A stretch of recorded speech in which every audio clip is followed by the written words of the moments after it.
오늘의 만나를 시작하겠습니다. 함께 같이 찬양합니다.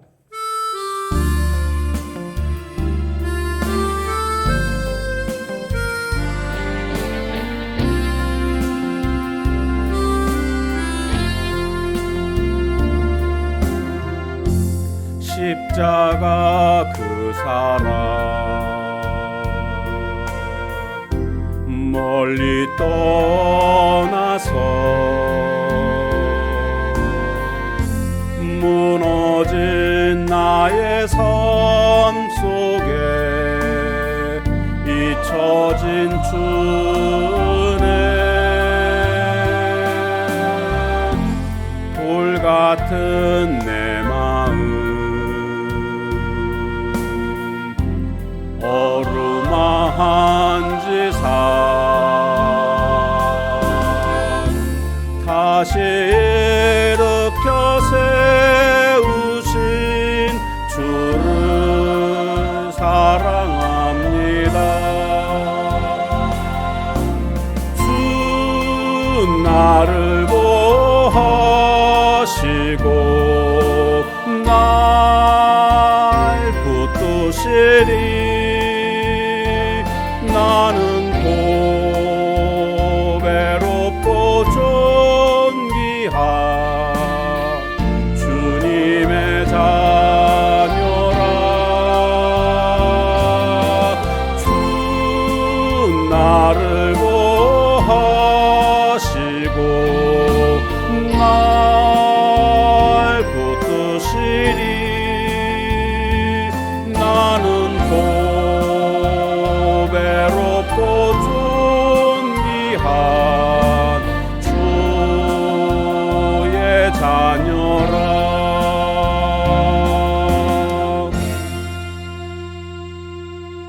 아멘.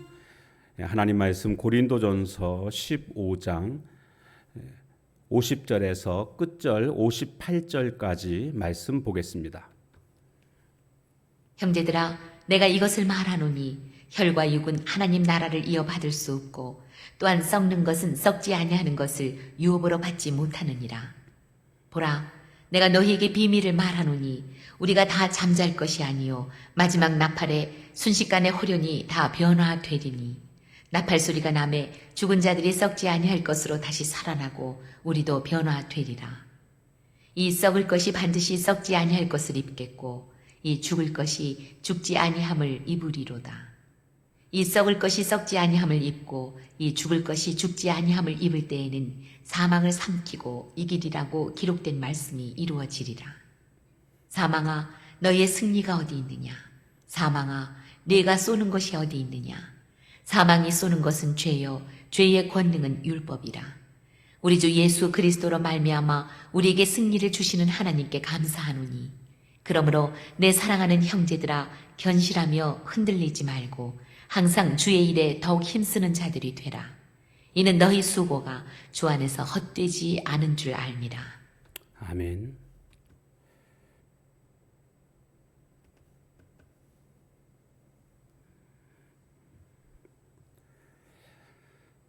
자, 52절 말씀에 보면 나팔 소리가 나매 죽은 자들이 썩지 아니할 것으로 다시 살아나고 우리도 변화되리라.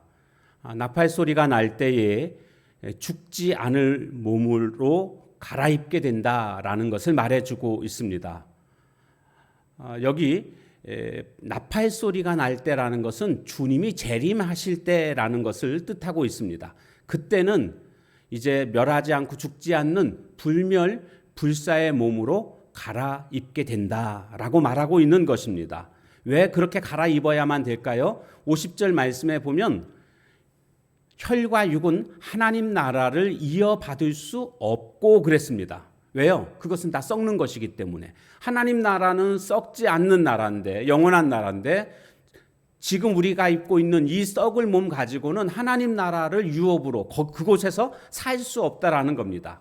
하나님 나라에서 영원히 살기 위해서는 거기에 합당한 몸으로 갈아입어야 된다라는 것을 말해주고 있는데 언제 그렇게 갈아입게 되는가? 주님 재림하실 때, 나팔 소리가 날 때 바로 그때 갈아입게 된다라는 것을 말해주고 있습니다. 그런데 혹자는 이 부활에 대해서 오해하는 부분들이 있습니다. 그것은 영혼만 부활하는 것이다 이렇게 생각하고 있습니다. 그러나 성경은 전혀 그렇게 말씀하고 있지 않습니다. 영혼만 부활하는 게 아니라 몸도 부활을 합니다. 물론 우리가 이 땅에 살았을 때에 우리가 지금 지니고 있는 이 몸은 아닙니다. 그래서 어떤 분들은 아니 죽어서 다 썩고 없어졌는데 어떻게 다시 몸이 부활하냐고. 아니 그것을 재생하는 게 아니고요. 새로운 몸을 입게 되는 것을 말합니다. 그 새로운 몸은 하나님 나라에서 살기에 적합한 몸으로 갈아입게 된다라는 것을 말해주고 있는 것입니다. 그래서 우리가 이제 주님 재림하실 때에 죽은 자들이 부활하게 되면서 그리고 살아있는 사람들은 죽음을 보지 아니하고 들림 받을 때 이때 모두가 다 부활체로 불멸불사의 몸으로 갈아입게 된다라는 것입니다. 그런데 이렇게 되는 것은 사실 성경에서 말씀하고 있는 말씀의 성취다라고 54절에서 말씀하고 있습니다. 54절 말씀을 보게 되면 이 썩을 것이 썩지 아니함을 입고 이 죽을 것이 죽지 아니함을 입을 때에는 사망을 삼키고 이기리라고 기록된 말씀이 이루어지리라. 그러니까 예언이 되어 있다라는 거죠. 어떻게 해요? 사망을 삼키고 이기리라. 이 말씀이 그러면 어디에 기록되어 있는가? 이사야서 25장 8절에 보면 사망을 영원히 멸하실 것이라 이렇게 말씀하고 있습니다. 바로 이 말씀이 주님 재림하실 때에 임하게 된다라는 것입니다. 특별히 이렇게 사망을 삼키고 이기게 된다. 사망 권세 우리 많이 들어봤죠. 언제 이렇게 사망 권세를 이기는 일이 일어났습니까? 예수님께서 십자가에 돌아가시고 부활하심으로 말미암아 사망 권세를 이기시는 이런 일이 벌어지게 됐습니다. 그런데 이것은 비단 예수님에게만 일어나는 일이 아니고요. 예수님을 믿음으로 말미암아 예수님의 그 승리에 오늘 우리 성도들이 함께 참여하게 됩니다. 그래서 예수님의 부활은 오늘 우리의 부활을 보증하는 것입니다. 죄와 사망의 권세로부터 오늘 우리는 이제 벗어나게 된 것입니다. 그러나 아직 완전한 승리는 아닙니다. 성도는 이미와 아직 사이에서 생활하고 있다 이런 말이 있습니다. 이것은 무슨 뜻이냐 하면 이미라는 것은 예수님께서 십자가로 인해서 죄와 사망의 그런 것들을 다 이겨내시지 않았습니까? 바로 그것은 우리의 승리가 되는 겁니다.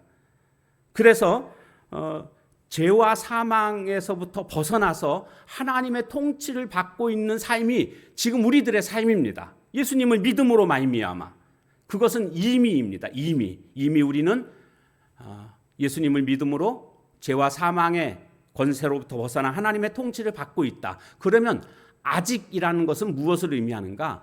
그렇지만 우리는 아직 부활체를 입지 않았습니다. 그래서 병이 들기도 하고 늙어서 노쇠해서 죽음을 맞이하기도 됩니다.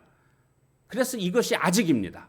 그러면 언제 이 아직이 완전한 승리를 거두게 될까요? 주님 재림하실 때에 그때는 완전한 승리를 우리는 이루게 된다, 맛보게 된다라는 것을 말해주고 있는 것입니다.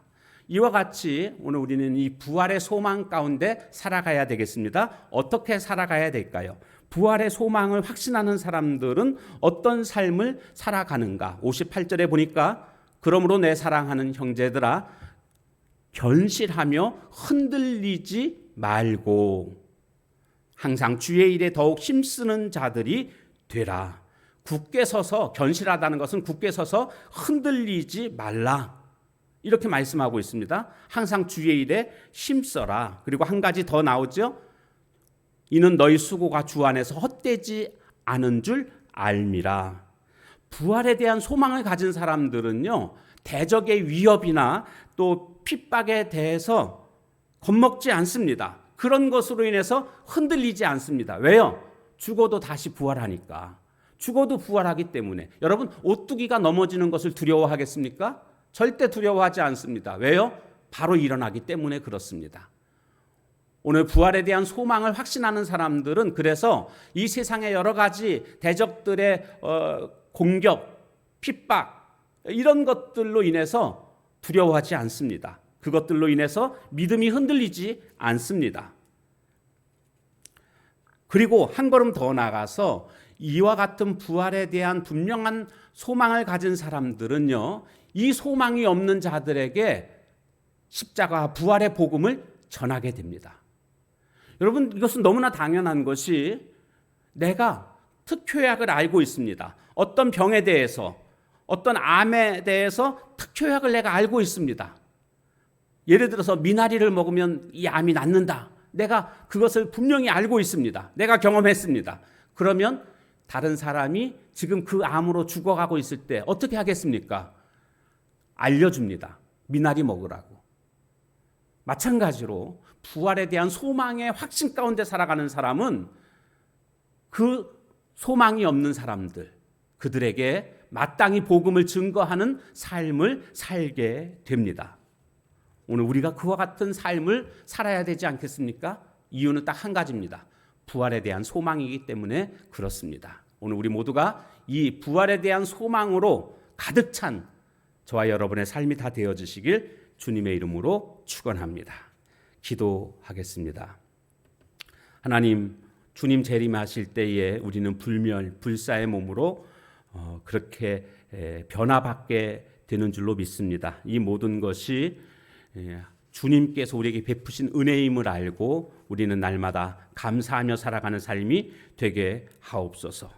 나는 부활이요 생명이니 나를 믿는 자는 죽어도 살겠고 라는 그 말씀처럼 오늘 우리 모두가 부활에 대한 분명한 소망 가운데 굳게 서서 흔들리지 않는 믿음 생활할 수 있게 해주시고 또 복음을 위한 수고가 헛되지 않은 줄 알고 믿지 않는 자들에게 복음을 증거하는 삶을 살아가는 우리 모두가 되게 하옵소서. 예수님의 이름으로 감사하며 간절히 기도하옵나이다. 아멘. 주신 말씀 붙들고 기도하시고 교회 부흥을 위해서 또 각자의 기도 제목을 위해서 함께 같이 기도하는 시간을 갖도록 하겠습니다.